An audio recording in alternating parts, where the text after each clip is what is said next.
200 साल बाद एक 19 साल के लड़के ने 50 दिनों तक लगातार 2000 मंत्रों को बिना गलती के एक विशेष क्रम में बोलकर वेद मूर्ति की उपाधि हासिल कर ली है, जिसे करने में बड़े बड़े विद्वानों के पसीने छूट जाते हैं। मगर ऐसा क्यों?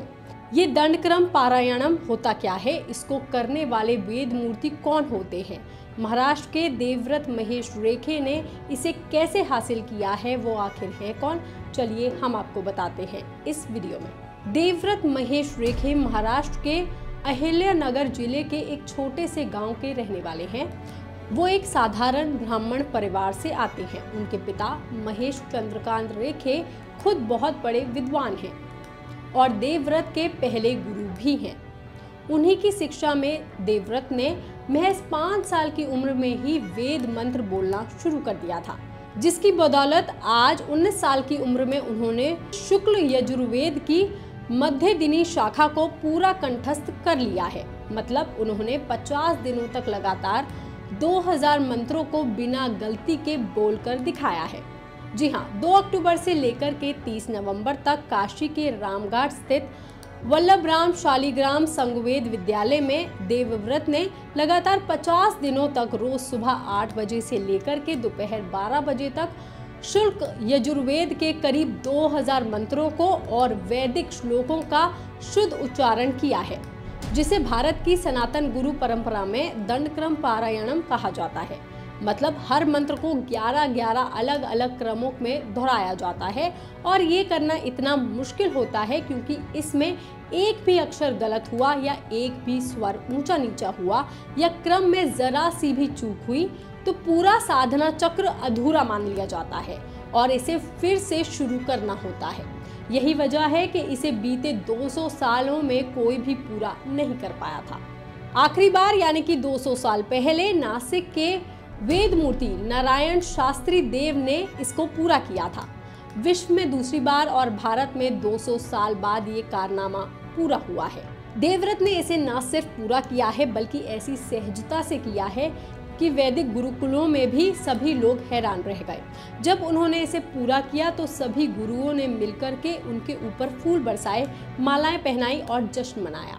उन्होंने इतनी कम उम्र में ये अनोखा काम करके वेद मूर्ति की उपाधि भी हासिल कर ली है।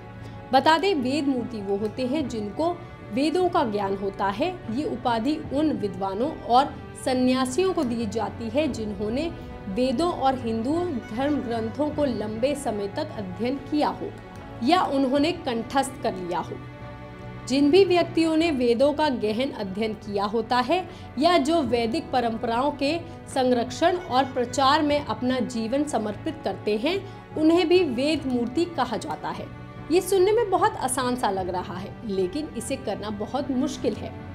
वेद मूर्ति देवव्रत को भी इसे करने के लिए बहुत प्रयास करना पड़ा था। वैसे तो वो बचपन से ही वेद अध्ययन में डूबे हुए थे, लेकिन इन मंत्रों को पढ़ने के लिए वो हर रोज 4 से 6 घंटे तक अभ्यास करते थे। कठिन मंत्रों को याद करने के लिए वो शरीर स्थिर रख करके श्वास के साथ साफ उच्चारण करते थे। हर मंत्र को वो 20 से 25 बार दोहराकर स्वर शुद्धि की पुष्टि करते थे।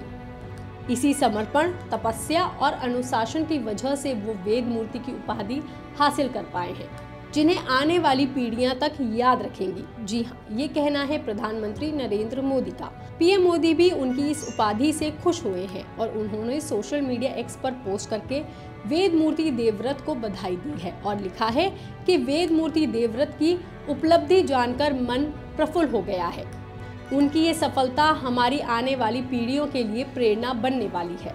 पीएम मोदी ने आगे लिखा कि काशी के सांसद के रूप में मुझे इस बात का गर्व है कि उनकी ये अद्भुत साधना इसी पवित्र धरती पर संपन्न हुई है। उनके परिवार, संतों, मुनियों और विद्वानों को और देश भर के उन सभी संस्थानों को मेरा प्रणाम है जिन्होंने इस तपस्या में उन्हें सहयोग दिया है।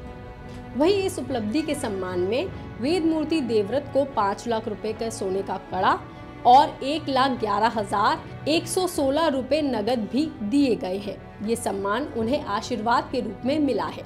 इसके अलावा यूपी के सीएम योगी आदित्यनाथ ने भी उन्हें स्टेज पर बुला करके सबके सामने सम्मानित किया है।